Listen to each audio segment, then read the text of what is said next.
আকাশবাণী আগরতলা। স্থানীয় সংবাদ পড়ছি রাহুল চন্দ্র লোধ। এখনকার বিশেষ বিশেষ খবর হলো, এডিসি নির্বাচনে আগামীকাল পোস্টাল ব্যালটে ভোট গ্রহণ শুরু হচ্ছে। ধর্মনগর বিধানসভা কেন্দ্রের উপনির্বাচনের সরব প্রচার শেষ হচ্ছে আগামীকাল। প্রধানমন্ত্রী নরেন্দ্র মোদী বলেছেন, গত 10 বছরে আসামে শান্তি ও সমৃদ্ধি ফিরে এসেছে। খাদ্য সচিব দেবপ্রিয় বর্ধন জানিয়েছেন, রাজ্যে এলপিজি, পেট্রোল ও ডিজেলের মজুদ সরবরাহ স্বাভাবিক রয়েছে। এবারে বিস্তারিত সংবাদ। আসন্ন এডিসি নির্বাচনের পোস্টাল ব্যালটে ভোট গ্রহণ আগামীকাল থেকে শুরু হবে। এডিসির 28টি আসনের ভোট কর্মী, নিরাপত্তা কর্মী এবং ভোটের কাজে নিযুক্ত অন্যান্য কর্মীরা রিটার্নিং অফিসারদের তত্ত্বাবধানে নির্ধারিত ফেসিলিটেশন সেন্টারে ভোট দেবেন। সকাল 10টা থেকে বিকেল 4টা পর্যন্ত পোস্টাল ব্যালটের মাধ্যমে ভোট নেওয়া হবে। পোস্টাল ব্যালটে ভোট গ্রহণ শেষ হবে আগামী 8ই এপ্রিল। নির্বাচন দপ্তর ধর্মনগর বিধানসভা কেন্দ্রের উপনির্বাচন অবাধ ও শান্তিপূর্ণভাবে সম্পন্ন করার জন্য প্রয়োজনীয় সব ধরনের ব্যবস্থা গ্রহণ করেছে। রাজ্যের মুখ্য নির্বাচন আধিকারিক ব্রিজেশ পাণ্ডে আজ আগরতলায় সাংবাদিক সম্মেলনে এই কথা জানান। তিনি জানান, আগামী 9ই এপ্রিল কঠোর নিরাপত্তার মধ্য দিয়ে ধর্মনগর বিধানসভা কেন্দ্রের উপনির্বাচনের ভোট গ্রহণ করা হবে। ইতিমধ্যে আন্তর্জাতিক সীমানা সিল করে দেওয়া হয়েছে। আন্তঃরাজ্য সীমানায় কঠোর নজরদারি করা হচ্ছে। ধর্মনগরে 6টি নাকা পয়েন্ট করা হয়েছে। এখনো পর্যন্ত 32 লক্ষ টাকার সামগ্রী বাজেয়াপ্ত করা হয়েছে। সব বুথে কেন্দ্রীয় নিরাপত্তা বাহিনী মোতায়েন করা হবে বলে তিনি জানান। শ্রী পাণ্ডে জানান, উপনির্বাচনে মোট 55টি ভোট গ্রহণ কেন্দ্রে সকাল 7টা থেকে বিকেল 5টা পর্যন্ত ভোট গ্রহণ চলবে। সবকটি ভোটগ্রহণ কেন্দ্রে ওয়েবকাস্টিং থাকবে এবং সব ইভিএম এর সঙ্গে ভিভিপ্যাটও থাকবে। আগামীকাল বিকেল 5টায় ধর্মনগর বিধানসভা কেন্দ্রে উপনির্বাচনের সরব প্রচার শেষ হবে। মোট 6 জন প্রার্থী প্রতিদ্বন্দ্বিতায় রয়েছেন। ভোটার রয়েছেন 46,142 জন। সাংবাদিক সম্মেলনে অতিরিক্ত সিইও উষা ঝিনমগ, উপ মুখ্য নির্বাচন আধিকারিক উৎপল চাকমা ও সুমন বণিক প্রমুখ উপস্থিত ছিলেন। খাদ্য সচিব দেবপ্রিয় বর্ধন আজ আগরতলায় সাংবাদিক সম্মেলনে জানান, রাজ্যে এলপিজি, পেট্রোল ও ডিজেলের মজুদ সরবরাহ স্বাভাবিক রয়েছে। বাংলাদেশ দিয়েও রাজ্যে এলপিজি আনা হচ্ছে। তিনি জ্বালানি সহ নিত্য প্রয়োজনীয় সামগ্রী নিয়ে অযথা আতঙ্কিত না হতে জনগণের কাছে আহ্বান রাখেন। রাজ্যে সিএনজি ও পিএনজি গ্যাস সরবরাহ স্বাভাবিক রয়েছে। রাজ্যে বর্তমানে 70,000 পিএনজি ডোমেস্টিক কানেকশন রয়েছে।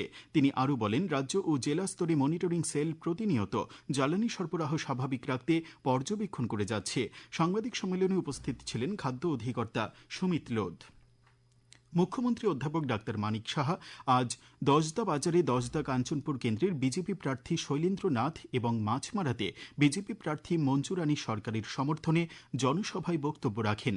তাছাড়া তিনি ডেমছড়া কচুছড়া আসনে বিজেপি প্রার্থী বিপিন দেববর্মার সমর্থনে ফটিকরাইয়ের জুড়িছড়ার সূর্য বাহাদুর সালকা হাতিতে এক জনসভায় ভাষণ দেন। প্রবীণ বিজেপি নেতা বিদ্যুৎ মন্ত্রী রতনলাল নাথ আজ বোজ্জংনগর ওয়াকিনগর কেন্দ্রে বিজেপি প্রার্থী রণবীর দেববর্মার সমর্থনে এক জনসভায় বক্তব্য রাখেন।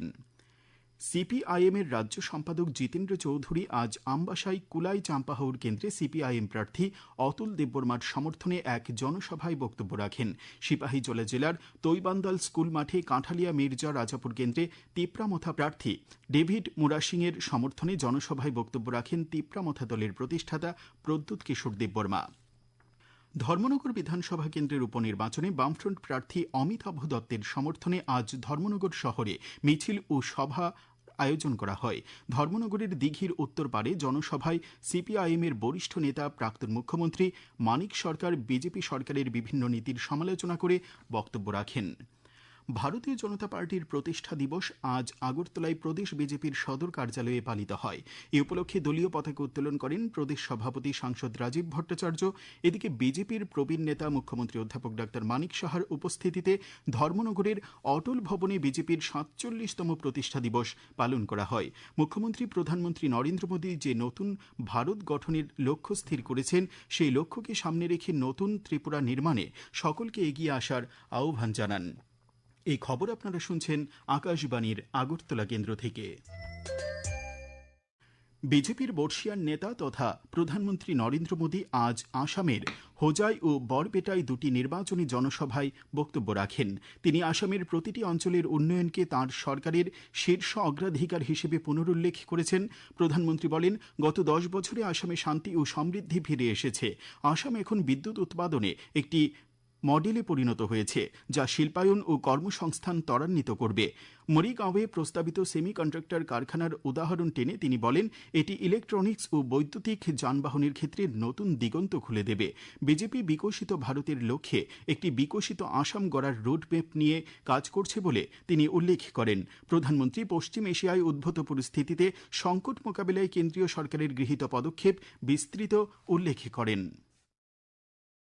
पश्चिमी एशिया में चल रहे युद्ध से दुनिया भर में हाहाकार मचा हुआ है। अमीर से अमीर देशों में भी इस समय स्थितियां बहुत खराब है। जो छोटे और विकासशील देश हैं, उनकी हालत भी बहुत खराब है। लेकिन साथियों, संकट के इस समय में भी बीजेपी सरकार देशवासियों के हित में लगातार काम कर रही है। পশ্চিম এশিয়ায় চলমান সংকটের পরিস্থিতিতে কেন্দ্রীয় সরকার গুরুত্বপূর্ণ পেট্রো রাসায়নিক পণ্যের উপর সম্পূর্ণ বহিঃশুল্ক ছাড়ের ঘোষণা করেছে। এই ছাড় চলতি বছরের ৩০ জুন পর্যন্ত কার্যকর থাকবে। সরকার জানিয়েছে, দেশের আভ্যন্তরীণ শিল্পের জন্য অপরিহার্য পেট্রো রাসায়নিক কাঁচামালের নিরবচ্ছিন্ন প্রাপ্যতা নিশ্চিত করা এবং সরবরাহ ব্যবস্থার স্থিতিশীলতা বজায় রাখার লক্ষ্যে এই সাময়িক ও লক্ষ্যভিত্তিক পদক্ষেপ গ্রহণ করা হয়েছে। এই সিদ্ধান্তের ফলে প্লাস্টিক, বস্ত্র এবং ঔষধ শিল্প সহ পেট্রো রাসায়নিক ও মধ্যবর্তী পণ্যের উপর নির্ভরশীল বিভিন্ন ক্ষেত্র উপকৃত হবে বলে আশা করা হচ্ছে। পাশাপাশি এইসব শিল্পের উৎপাদিত পণ্যের ভোক্তারাও এর সুফল পাবেন বলে মনে করছে সরকার। চলতি এপ্রিল মাসের ২ তারিখে জনবিশ্বাস বিধানগত সংশোধন বিল ২০২৬ লোকসভায় অনুমোদিত হয়েছে। এর মাধ্যমে ২৩টি কেন্দ্রীয় মন্ত্রকের অধীনে ৭৯টি আইনে সংশোধনের প্রস্তাব রাখা হয়েছে। ৭৮৪টি বিধানগত বিষয়কে সে আওতায় আনাও এই সংশোধনের অন্যতম দিক। এই নিয়ে একটি প্রতিবেদন। সামান্য প্রক্রিয়াগত ত্রুটির ক্ষেত্রে ফৌজদারি শাস্তি তুলে দিয়ে তার পরিবর্তে দেওয়ানি জরিমানা বা প্রশাসনিক ব্যবস্থা আনার প্রস্তাব করা হয়েছে ২০২৬-এর জনবিশ্বাস বিধানগত সংশোধন বিলে। মোটরযান আইন ১৯৮৮ এবং নতুন দিল্লির পুর পরিষদীয় আইন ১৯৯৪ সহ একাধিক আইনে সংশোধনের মাধ্যমে জীবনযাপন সহজতর করার উদ্যোগ নেওয়া হয়েছে। একই সঙ্গে এমএসএমই এবং ব্যবসায়িক প্রতিষ্ঠানের নিয়ম মানার চাপ কমাতে ধাপে ধাপে প্রয়োগ ব্যবস্থা আনার প্রস্তাব রয়েছে। এক্ষেত্রে জরিমানার আগে পরামর্শমূলক নোটিশ ও সতর্কবার্তা দেওয়া হবে। এরই ভারতের অতি ক্ষুদ্র, ছোট ও মাঝারি শিল্প উদ্যোগ সমূহের ফেডারেশন থেকে এই সংশোধিত বিলকে স্বাগত জানানো হয়েছে। আশা প্রকাশ করা হয়েছে, এই বিল স্ব-উদ্যোগীদের বিভিন্ন অস্বস্তি এবং ভয় দূর করে দেশে শিল্প উদ্যোগ গঠন এবং আরও আস্থাভিত্তিক ব্যবসার পরিবেশ তৈরি করবে। সংবাদ কক্ষ থেকে সুমন ভট্টাচার্য, আকাশবাণী, আগরতলা। আসন্ন এডিসি নির্বাচনকে সুষ্ঠুভাবে সম্পন্ন করার লক্ষ্যে সিপাহীজলা জেলাতে প্রশাসনিক প্রস্তুতি অব্যাহত। আজ জেলার অন্তর্গত ৩টি এডিসি আসনের ১১৩টি পোলিং স্টেশনের ইভিএমগুলির কমিশনিং সম্পন্ন হয়েছে বিভিন্ন রাজনৈতিক দলের প্রতিনিধিদের উপস্থিতিতে। এই প্রক্রিয়া সরেজমিনে পরিদর্শন করেন সিপাহীজলা জেলার জেলাশাসক তথা জেলা নির্বাচনী আধিকারিক ড সিদ্ধার্থ শিব জয়সওয়াল। তিনি বলেন, এডিসি নির্বাচনকে অবাধ ও শান্তিপূর্ণ করার ক্ষেত্রে সিপাহীজলা জেলাতে যাবতীয় প্রস্তুতি গ্রহণ করা হয়েছে। আগামীকাল সকাল ১১টায় আগরতলার রবীন্দ্র ভবনে ইন্দিরা গান্ধী মুক্ত বিশ্ববিদ্যালয়ে ৩৯তম সমাবর্তন সভা অনুষ্ঠিত হবে। এই অনুষ্ঠানে উপরাষ্ট্রপতি সিপি রাধাকৃষ্ণন বক্তব্য রাখবেন। অনুষ্ঠানে রাজ্যপাল ইন্দ্রসেনা রেড্ডি নাল্লু উপস্থিত থাকবেন। আগামী ২৪ ঘণ্টায় রাজ্যের উত্তর ও ঊনকোটি জেলায় ৪০ থেকে ৫০ কিলোমিটার বেগে ঝড়ো হাওয়া সহ বৃষ্টির সতর্কতা জারি করেছে আবহাওয়া দপ্তর। তাছাড়া খোয়াই, গোমতী, ধলাই ও পশ্চিম জেলায় ৩০ থেকে ৪০ কিলোমিটার বেগে ঝড়ো হাওয়া সহ বৃষ্টিপাতের সম্ভাবনা রয়েছে। আগামীকাল দিনের সর্বোচ্চ তাপমাত্রা ৩৪ ডিগ্রি সেলসিয়াস এবং সর্বনিম্ন ২৪ ডিগ্রি সেলসিয়াসের কাছাকাছি থাকতে পারে। আজ দিনের সর্বোচ্চ তাপমাত্রা ছিল ৩৩.৮ ডিগ্রি সেলসিয়াস এবং সর্বনিম্ন ২২.২ ডিগ্রি সেলসিয়াস।